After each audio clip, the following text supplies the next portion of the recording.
All right. So at some point in the talk, I'm going to get confused on which mouse and computer screen I should be looking at, by the way. Also,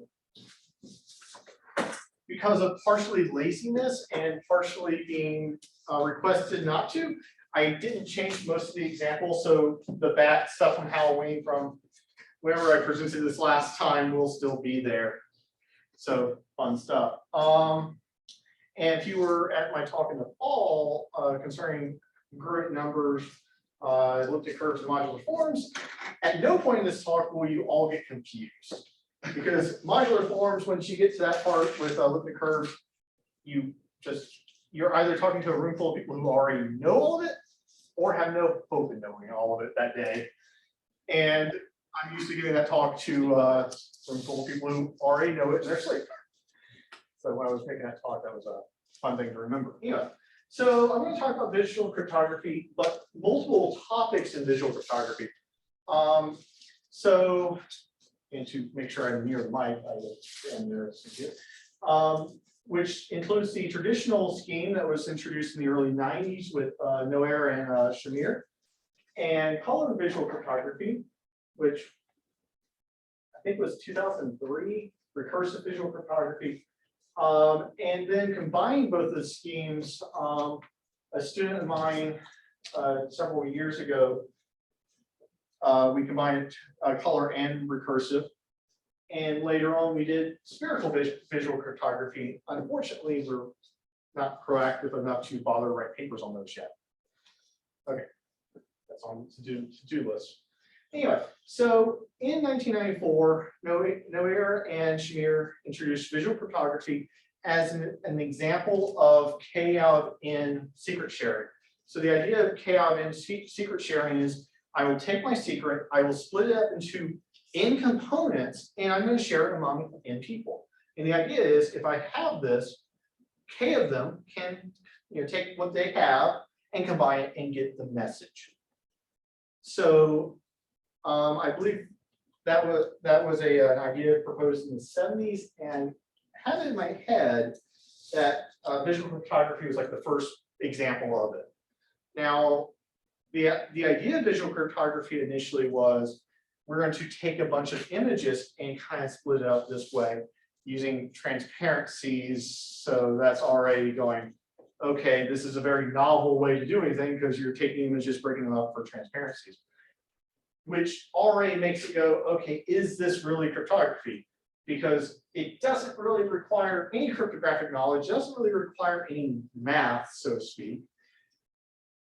And the decryption is entirely done by the human eye, because I'm going to, again, take these images and break them up into shared by pixels. And I've already used the wrong computer to do what I was able to do. So if you're taking notes, that's one. Okay, so I'm going to take this original image, which is artwork that I stole from my student, that we'll mention later. And well, we're going to say borrowed because I grabbed it from their stuff. Anyway, so we break this up, and what we're doing is we're going to take each pixel and we're going to encode it, and break it up into this. And the next slide will show us exactly how we're going to do that. But each of these shares that I'm going to distribute among people would look like random static, because it essentially is random static. This is, despite the fact that I don't have the third one here, this is technically a 2 out of 3 share encryption. So what that would mean is I would have 3 shares. I hand it to the people in the front row right there, and any 2 of them would actually get back the original image.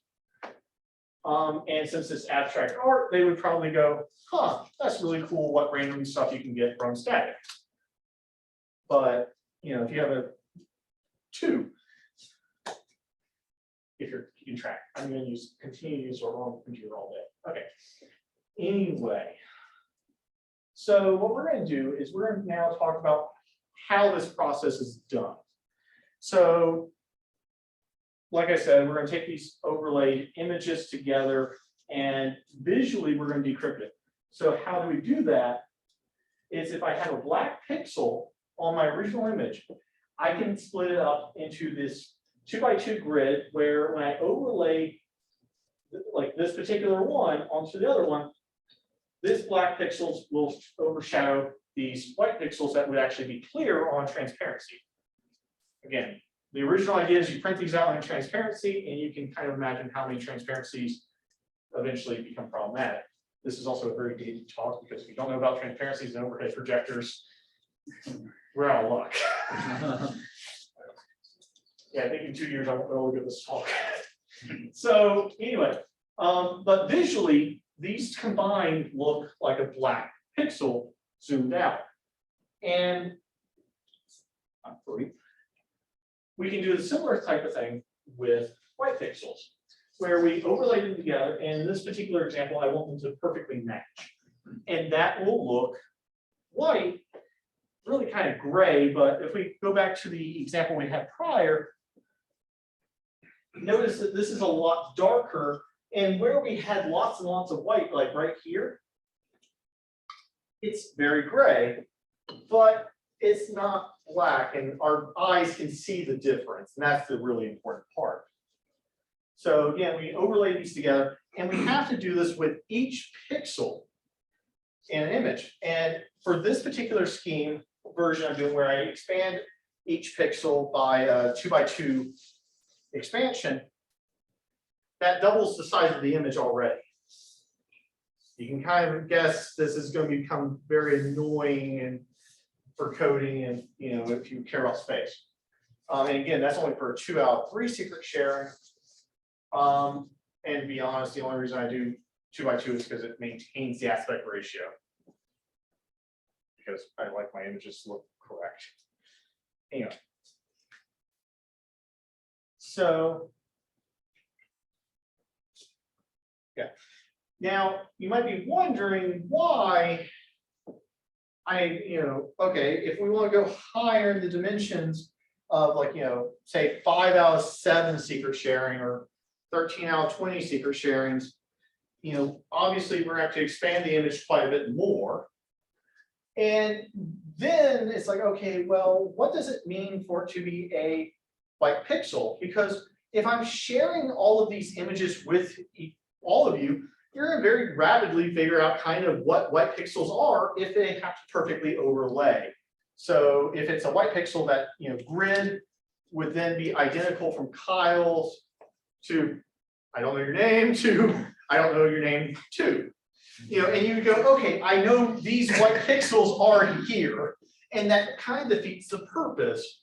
So instead, to maintain the integrity of this, you deal with Hamming weights, which basically just goes, you figure out a nice threshold in which gray occurs, which is just as subjective as it sounds. But the idea of the Hamming weight here is we're going to, again, just add up on our grid all the ones. This is the number of ones, and we're going to figure out a good threshold for that scheme. Where, again, we have like this relative difference. Alpha is, again, very subjective. So that's going to give us a way to do it.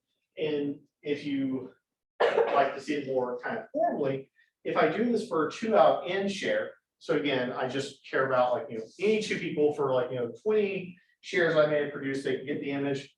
It's going to be the permutation of these matrices. And that will give you the possibility. And again, as you can tell, this C0 is just going to be a column of all ones, and C1 is just a column of, is the identity matrix. So, yeah. So, as I mentioned, I was requested to not change anything how we related and to add facts whenever possible. So, if I want to take this image, everything I've described so far is black and white images. And as you can guess, well, once you hear this, it'll be completely obvious, but it may not be obvious on the onset. There's not many sheerly black and white images. They're all grayscaled. So I have to be able to take a grayscaled image or a black and white image just to even run this. And obviously, if I deal with a black and white image, grayscale image, I could pick a threshold and just go, okay, well, if it's this shade of gray or darker, make it black. If it's lighter than that, make it white. But that doesn't really work out very nicely. What you do instead is you use something called Floyd-Steinberg dithering, and that will maintain the niceness of the picture. Unfortunately, I don't think I Floyd-Steinberg this one in a saved file. But by doing that, I can actually take a colored image like this, make it black and white, and then Floyd-Steinberg, well, grayscale it, and then apply it, and I can apply visual cryptography to this. And get a share. And when I reconstruct it, I still see the bat. Now, it looks a lot better if you're looking at a computer screen right now than if you were looking at this projector just by default. So one of the few advantages of not being in the room today, but the advantage of being in the room is you can get pizza. So kind of balances out. All right, so, but the bat clearly shows up and you don't have like all of this kind of grayed out. If you did just the naive method of picking a side, saying black to white, it's probably not going to look like a bat. And by the way, for someone who's not, for anyone who is really clever, you could figure out that this is not a share from the bat. I just didn't feel like uploading the share because it looks the same. They're random static. So if you just have one share, it doesn't actually make a difference, especially if you're doing 2-out-of-in. And we're going to see that in a moment with recursive. So if I have just one share, I can produce any image I want. So kind of a weird thing. And a moment is apparently after color. Okay, color works the same way roughly as the traditional scheme. The difference is that you have 3 color layers to deal with. If you're talking about, I think it's how light works would be cyan, magenta, and yellow. If you're talking about computer, it's red, green, blue. So basically what you do is you break up these color channels and you work with them individually. Okay, so I doubled my image when I did an expansion from 1 pixel to 2 by 2 times 2 because I had 2 shares. And now I have to do this for 3 channels. You can kind of see the space gets ridiculous after a bit. So just if you're thinking about how you would code it. But we're talking about binary colors, though. I'm talking about like 100% red or no red, 100% green or no green, and so on. So what's going to happen is you only can have 8 colors on a given share. When you overlay them on top of each other, you're of course going to be able to mix them a little bit. And if you're doing this physically with transparencies, you're getting more shading than you necessarily can intend for, because if you ever held like a dozen transparencies, they kind of get very dark. I'm only like 5 people in the room may even know what I'm talking about on that front. But luckily we can do this all on computers and not transparencies. By the way, back in the day when I originally did stuff with visual cryptography, being 12 years ago now, we actually did print these off on transparencies as well as Zoom and computers. So fun times. Anyway, let me show you an example of color. And as mentioned there, color recursive requires doing this in 3 channels. And not only that, but like I said, I didn't update it from Halloween, so you have a pumpkin and you have that. The downside is, and this is with the dithering. So it took a full color image of a pumpkin and it took a full, well, somewhat colored image of a bat, a crunching bat, and dithered them. But since it's done with RGB, the colors show up much more exaggerated and darker. If you dither this with cyan, magenta, and yellow, it's going to look more natural. Adam, the last time I gave this talk, so if he's online, he did point out that there are formulas to convert these, which I couldn't find years ago, so I didn't think they existed based on what I had read. The downside, though, is I haven't figured out a good way to implement them with the 20 minutes I thought. So on my to-do list, it will get there. But these are the idea of the color images. And I'm going to construct the pumpkin.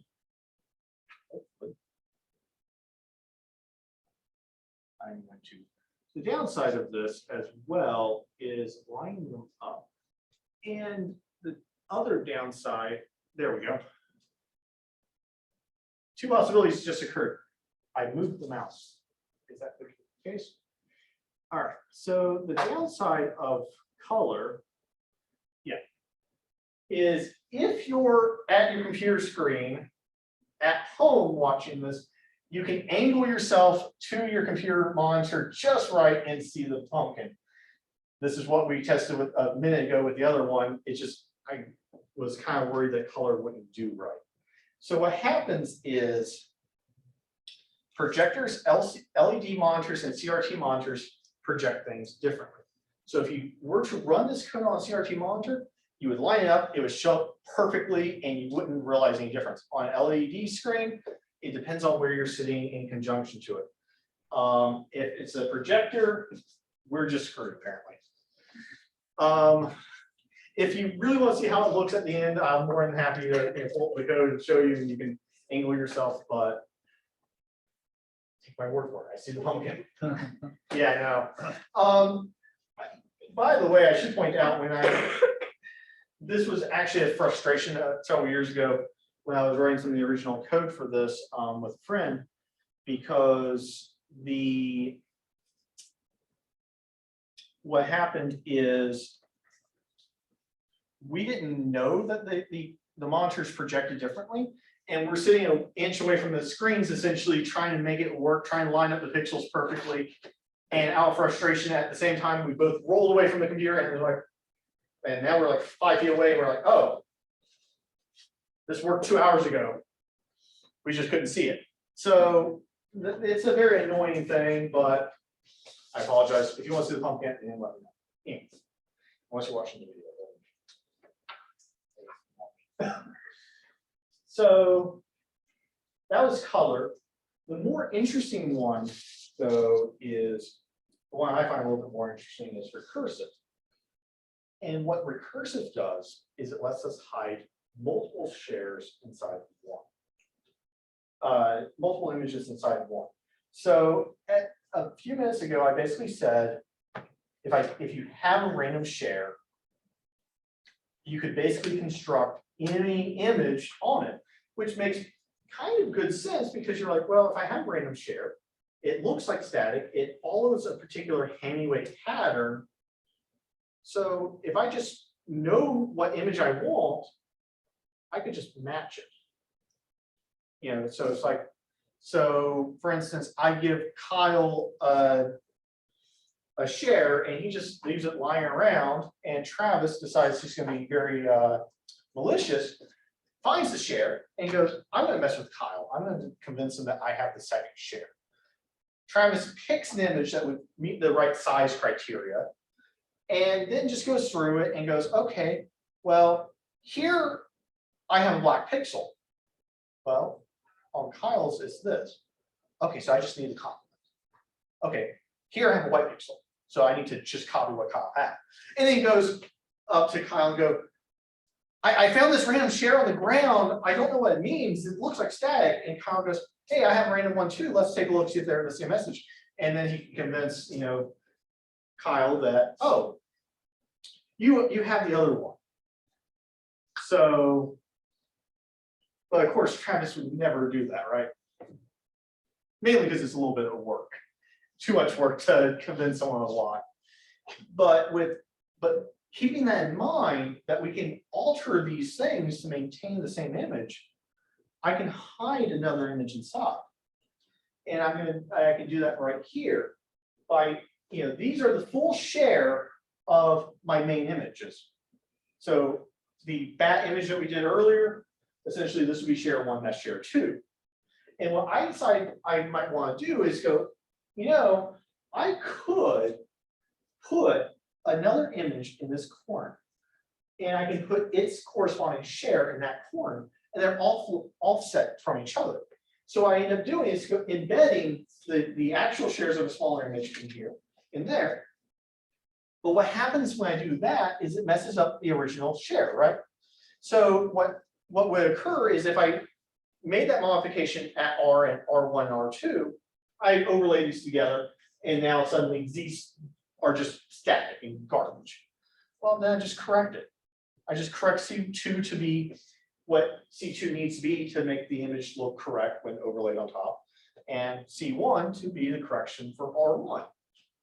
Because again, I can just take those whites and black pixels from the original image and work with it. Now, obviously, if you're doing recursive, you should probably embed the recursive image before you generate the entirety of the, black and white, the entire large share, because I'm having to rewrite, pixels. So it's better to, produce the R1, R2, put them where I need them to be, and then from that figure out what C1 should be and C2 should be, and then the other blocks, that's just normal. So, by the way, feel free to ask questions. So what's really nice though is, once I do this correction, the shares, when they're perfectly aligned, will reveal the original image. When I offset them, they will reveal the recursive image. And I can embed multiple images this way by taking great care to make sure that all the randomness matches up. All right. Yeah. So let's pull up an example of recursive. I actually did check this before, so it should show up. At least it'll show up where I'm standing, so I presume it'll show up where you're sitting. So, all right. And like I said, I was instructed not to change the Halloween theme, despite the fact we're in April. Incidentally, if you're wondering, this was a perfectly black and white image. The bat was not, which is why it's been dithered to have dots. It's just kind of a result of Steinberg. Okay, so first thing, I get my shares. They're hideously yellow because I technically supposed to be orange. It's supposed to be Thompson orange, but for some reason it's not showing up right. It'll show up right later on. Don't understand. But what happens is this orange actually makes it more visible. That's why it's orange instead of white. So if I overlay this, at one point I coded a version where I didn't have to do this with the mouse. I see the original image. Fantastic. And that's actually visible, I believe. Right.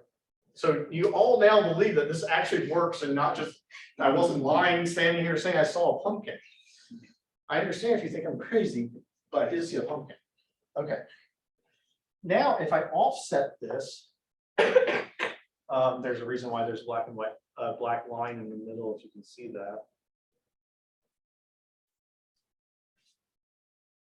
Yeah, the worst part is it lines up perfectly whenever I'm not trying to do this in front of people.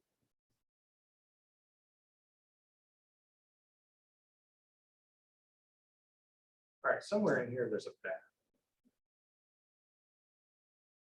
And when there's a flicker, usually that's an indication that it's like almost lined up perfectly, but I'm not seeing it. So I might be offset. Actually, I kind of see it. Yeah, as mentioned, this is one of the downsides of anything that's recursive. But if you decide to ever play with visual photography, sometimes when you see like entire images flickering, that's sometimes a sign that you've lined it up and you just have it off a little bit. I will see if I can get it lined up one more time, and I don't think I can today. I did test this earlier, by the way. All right. Moral of the story is always code something that auto lines things up for you. And know where that version of the code is. Because I do have the auto line version coded somewhere, and the somewhere is the problem.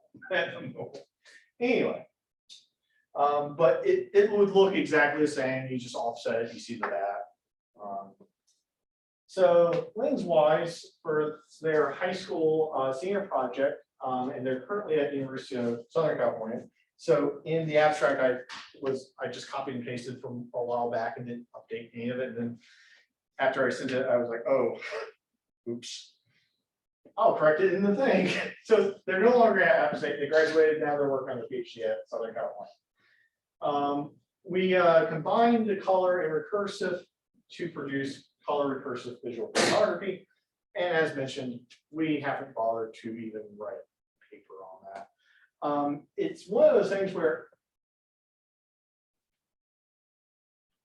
my Zoom just went out. Interesting. While it figures out what it's doing, I will continue the rambling about that. Cable components or something? No, yours is still fine. Mine's just disconnected, and I don't know why. Is it edgy wrong? No, it just disconnected. It says it's connecting. I don't know. And it looks like everybody else is still there. It's just knocked me out. Might need to email you the slides after all. While we have the brief intermission, any questions thus far? And this applies to the people who are on the chat as well.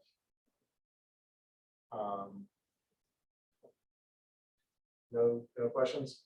Yes. I got something. So just to clarify, so far you're doing a 2 out of 3 sharing scheme, right? So you basically split the image into 3 different parts, and then you need 2 to recreate it, right? Yes.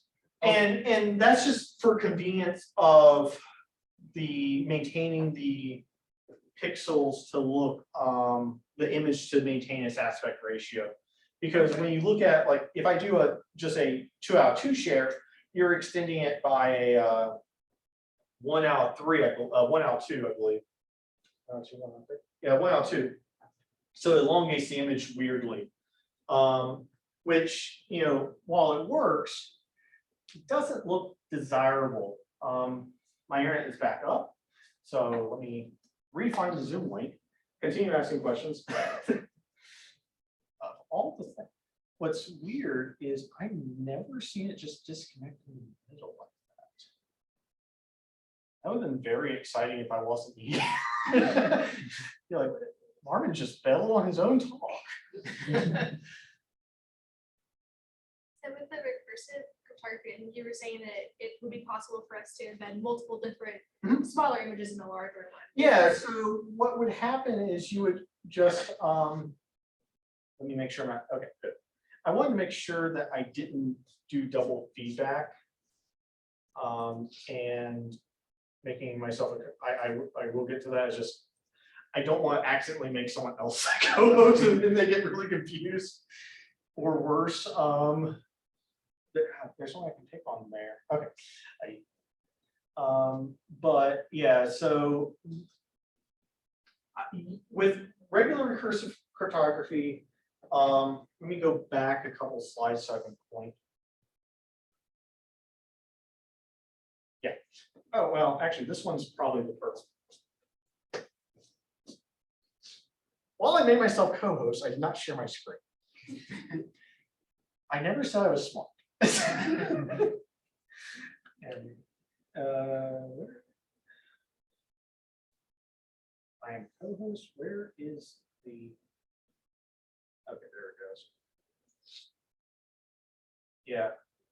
As we were what we were talking about earlier, technology will break at the worst time. Unfortunately, he jinxed me. Okay, so the just to recap, the question was, I mentioned offhand that you could embed multiple images recursively, and you certainly can, and you can see that because notice that in my larger image, yeah, I have a correction in this corner and a correction in that top corner, but there's nothing preventing me from, putting another image here and here. Well, I guess here and there, just to make but you don't want them to line up perfectly on top of each other, otherwise you lose the image. But I could certainly embed in this block 3 and that corresponding block 2 on the top image and do the corrections and have another image in there. And if you aren't particular on necessarily the images being exactly like a fourth of the main image, you could get away with even more. And this is also, it also depends on how you want to offset the pages too. The downside is if you actually are doing this for security reasons and dealing with transparencies, you run the higher risk of Kyle taking like a stack of transparencies, tossing them weirdly onto the desk, and they happen to line up weirdly enough that it looks like there's something there. But you can hide multiple images. It just requires more correcting and some great care. And obviously, you're not going to do this with transparencies. You're going to hide it in binary. Yes. So I guess if you were trying to do that, would you have to put like your second embedded image in one of the quadrants, or say quadrant, that is not used already, or could you kind of do like the same thing again within the other, like do another recursive level tab? Well, That'd be too complicated. okay, so what you're saying, let me make sure I'm thinking about this right. You're saying, why don't I put a recursive image here? Yeah. You can do that. Can? It would work exactly the same way. The downside is I'm not going to line that up on a computer. Yeah, but it would be theoretically possible. It's certainly theoretically possible. And since you would be doing that in a computer with the binary code, you could explicitly go, oh, at this point, map, place everything here and look at it from this angle, particular lineup manner. The downside is you can do that a lot more easily telling the computer to specifically do that than me using a mouse. So yes, you can certainly embed as many recursive images as practically possible. Obviously, you get to the point if you did too many that it's like, oh, I'm now embedding a black pixel.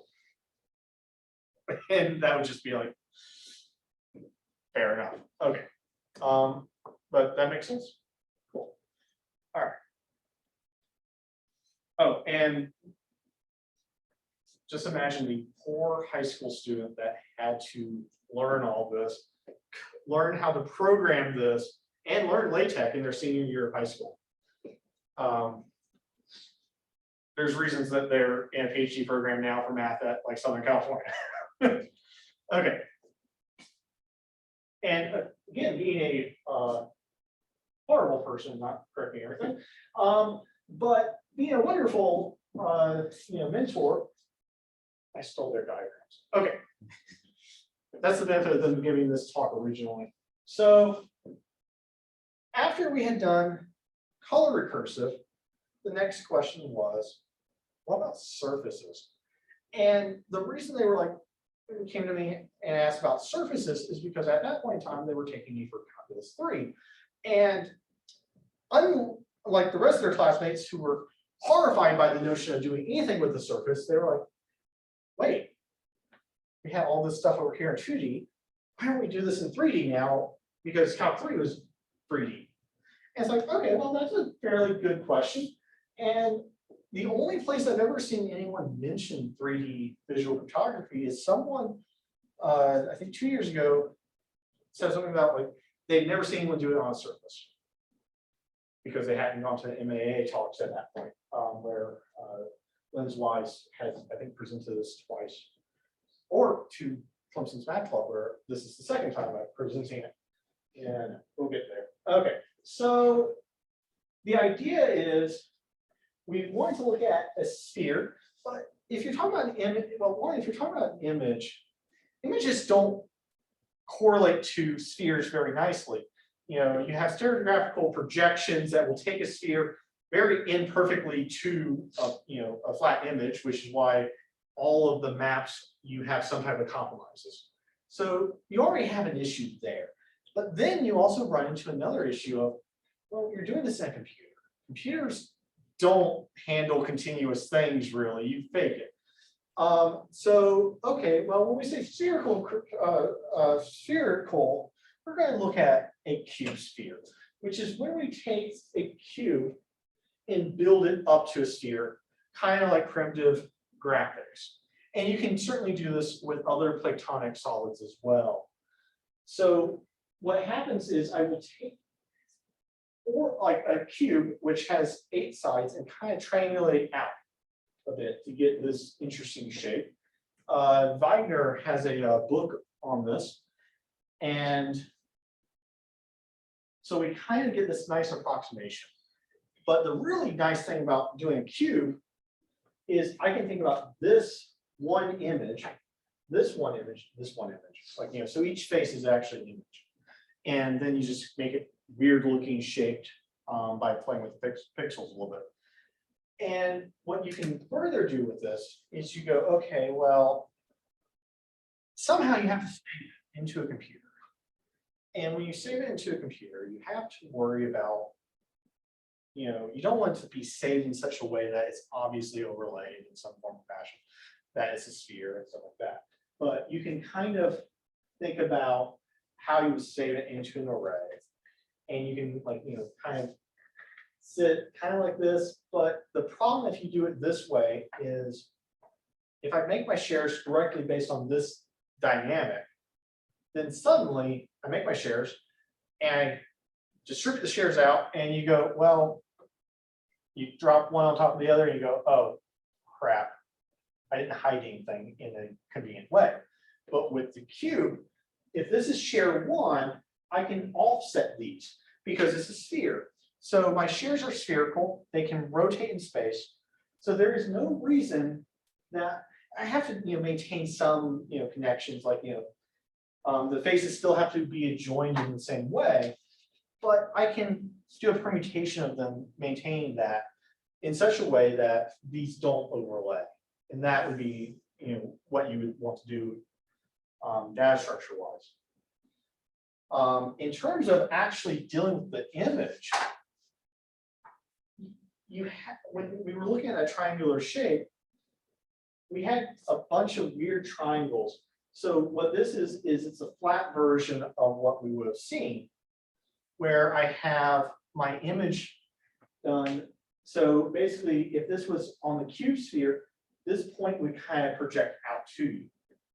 So, and this part is kind of bent a little bit to form that 3D structure. So you have your pixels, you kind of identify where you want to work and deal with it. What's the obvious issue? Well, what's the weird part that we encounter here, though, when we're talking about an image that is pixels? That earlier we were thinking about them as squares. The slicing becomes bad, doesn't it? Because you can't maintain squares for your pixel representation if I'm doing diagonal cuts. So you have to deal with triangular ones. So you end up with triangular subpixels. Let me show you an example of that. There is something also worth noting. You can't use a square image to do that, by the way. I think it becomes, I think the scaling based on the scaling that you have to do becomes like 4n by like 2n, because it just is weirdly placed. So you don't get square, you can't do square images, your images are very much fixed. it's very disconcerting to stare at this screen, move my mouse, and have a look back by the way. Okay. So what we have. Okay, we have Clemson orange in close enough to Clemson orange for a pumpkin. And if I were to rotate this pumpkin around, it will have different faces, different images corresponding to it.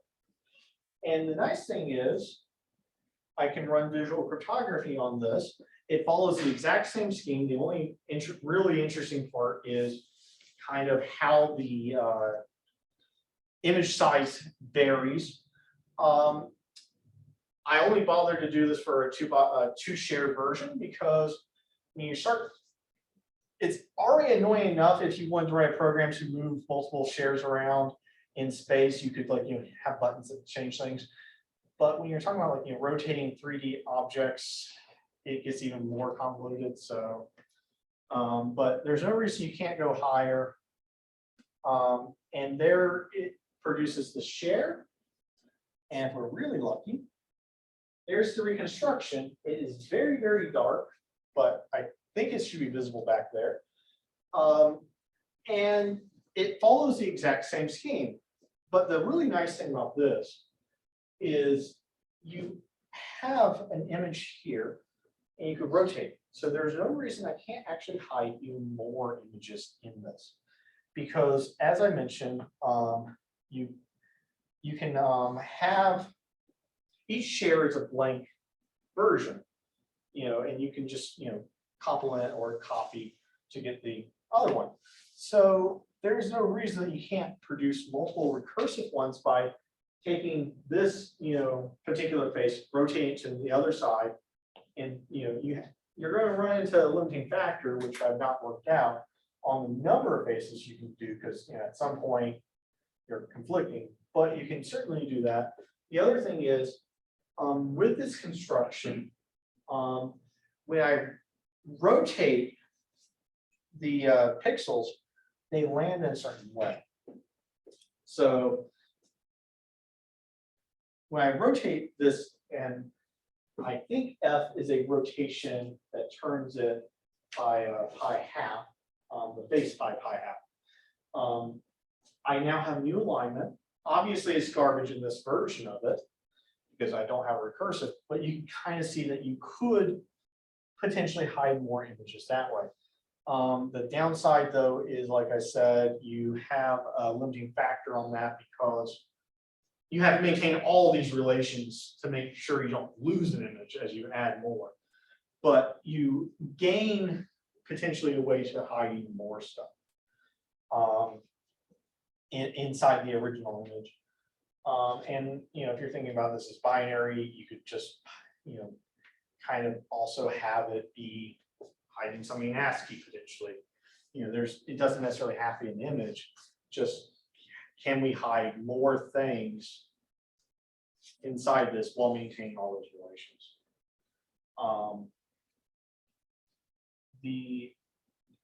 And I want to kind of emphasize that real quick with the rotation.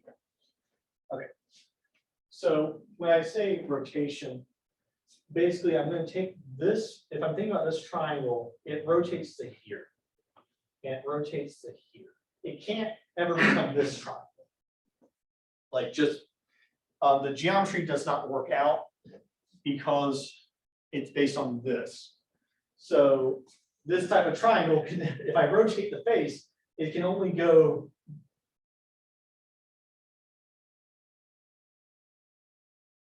I am not pointing right. It can only hit the same spot. Yeah, I see why I'm not hitting right. I screwed up initially by hitting there. But yeah, so I should have started here, hit there, there. So you can't make a left triangle become a right triangle, essentially. In the worst possible context ever. Left in this context facing left, right facing right. So that is a thing to keep in mind. it is fixed on that. But you do get some interesting stuff like that.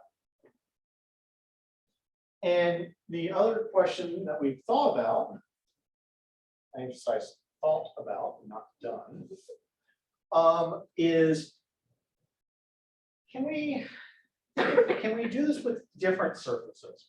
Because, okay, we can do this with a cube sphere, and by reason, we should be able to do that with other platonic solid sphere constructions. Just how bad does the image get distorted? Because again, with cube sphere, you have a very nice matrix setup for that to make sense. When you start going to like a dodecahedron, those faces are no longer nice to represent as a matrix. But the idea is, could I wrap a single share up into a cone? When you wrap a sheet of paper up into a cone, if you're physically able to do that, I've never successfully done that. I wish I was joking. That's why I have a picture. They overlap. So some of these pixels will now match. Can you hide an image in that way? And so could you also do it recursively, where maybe you fold the paper in a different orientation to get a cone? And the other way is you can think about a torus in terms of, an array with certain alignments that connect. Can you kind of turn this into a scheme as well, where instead of having two spheres inside each other, I have two toruses inside each other, and I think about them one spinning around, which would be kind of a movement of this share in either this direction. Yeah, it would have to be like, this direction. You can't rotate two. You can only turn in one. So that's the other version we were thinking about. The limiting factors, part of the limiting factor on this, other than time, is coding, because you have to have graphical packages that actually do this, which means I have to actually write them. There lies the problem. But worst of all is, by the way, if you play video games, you know there's glitches and weird polygon stuff happens. Well, that's because they only have to make it look right. They don't have to actually make it be where you think it should. It doesn't just have to look right. It has to be where I think it should be. And as promised, and as a result, I was told I should show you all an example of what happens when geometry is written by someone who thought it looked right. And then I very quickly tested it and found out it was not. So I have an example of very bad coding. Not my code. I tried rotating. That was my attempt to rotate, because it's like, okay, well, this should do this, and it exploded on me. And I discovered that when I was told that it was coded, they coded it to look right. And so I got to rewrite all of it. Yeah, that was a fun day. But that's all I have, unless you, obviously, I'm hoping you all have lots of questions. But thanks.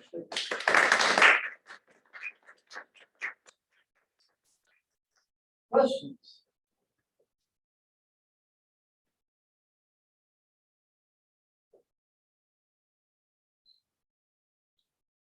Yes. So in Iron Man 1, when he's in the cave, and Okay. first shows Yinsen his plans for the Iron Man suit, pulls out a couple papers. Is that would that be considered the same thing? Because it's drawn, so it's not like computer programs.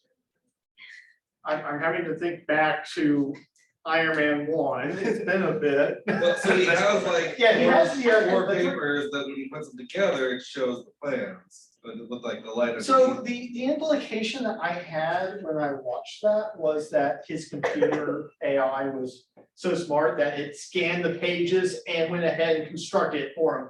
Because if I remember No, correctly, this is when he was in the cave, he didn't have a computer. okay, oh, it was in the cave, not when he was in. Yeah. I think what he was doing, okay, what he was doing there was regular stenography, because I believe if you look at, we're talking about the movie I haven't seen in the past decade, so forgive me. Not for not seeing it in the past decade, just that my memory is not the most amazing. If I remember right, you had lines on each one. Yeah. So it is a version of stenography, because basically when, if you looked at each page was garbage, but it wasn't hidden in an additional layer. I don't, because I remember one line here and there. And, Yeah, clearly wasn't pixel based. Yeah, yeah, so it clearly wasn't like a KLM sharing sequence, because I'm pretty sure he only cared about the one person, being able to decode it being him. So, out of in that case. Other questions? Questions? Yes. Whenever you code one of these, how long is your code? How many lines do you think? When it's coded well, when it's coding to work, or when I fix it. Whichever you think is. There's a don't know which- reason that my, Maybe the one that's coded well. Maybe that one. I think the one that's best coded. Sorry, I pulled up the chat just to make sure I didn't miss anything, and then I realized it was covering the code. I think the one that's actually coded best is the spherical cryptography. And notice that, and by the way, it's called all work, no play, because I was losing my sanity at that point. So it's, you have the main class, you have Floyd Steinberg, which I had to write. And by the way, this is processing, which is a Java package, which is a self-contained IDE that lets you basically do OpenGL1 programming for graphic primitives, so you don't have to deal with some of the garbage of Java. You can just kind of focus on the algorithmic part of it and the geometry part of it. So you can kind of just prototype it very quickly, and it converts it to what it needs to be for Java to go ahead and give you that nice executable. Okay, anyway, so I have the main, I have Floyd Steinberg, which dithers the image. I have shares, I have visual photography, I have QSphere, I have QVC, and then I have Vertex, which is a class for QSphere. And to answer your question, 162 lines in the main. Helps if I don't look at your screen to move my mouse. In Floyd Steinberg, 147. 66 in share. Oh, by the way, I'm not too worried about y'all, seeing my code, because at some point it's going to be on GitHub anyway, and that would probably be a better way for you to, access my code. 199. QSphere is a lot of cursing, 479. QVC is 66, and Vertex is 68. I think at one point, QSphere, when it was written very badly, it was probably about 1,000. And then I went through and made it work. There was a lot of copying and pasting that someone did, and it worked the way that games work, not the way that I need it to work math-wise. So, by the way, if you ever have to write your own graphics stuff, you very quickly figure out why there are bugs in games. Do you have a question, or just? Yeah, I was thinking, I have my hand raised, but I know you talked a couple times about rotations and different movements, and I wonder how direct is kind of is there a direct extension to cryptography for videos? Because I recently saw something which was showing, it basically showed a picture which had a lot of static. Yeah. And you could barely tell what it was. And every frame of this video was like that. Like you couldn't really figure anything out. But like when the video was played, because our minds are really good at this type of thing, it balanced it out. Because on average, like certain pixels or certain colors, and you were able to see So basically what was in the video. But if you looked at any individual frame, it My looked my like nonsense. suspicion is it's kind of like what I mentioned earlier, when you have, like, when I couldn't find the recursive image, I commented that, by the way, if you see it flickering, that means you're probably just off by a pixel and you just can't find it, which is really annoying. But my suspicion is it's basically like that, but rapidly done, where you know, our eyes are kind of lousy at like the number of frames you can see. So if you do it offset just enough, it just auto corrects, which is why we can decrypt visual cryptography. Now, as for how they do it, I'm not sure, but you could certainly, you know, if you want to, like, you know, obfuscate a video, you could certainly do visual cryptography on every frame and really fill up a terabyte hard drive, presumably, if you code it badly. By the way, if you want a definition of coded badly, in that instance, you would be anything that's not bit set when you deal with individual bits. So in this case, my code's bad because I'm using entire integers. But yeah, I think that's just eyes are funny. This is biology. Yeah. Other questions? Okay, let's take our speakers.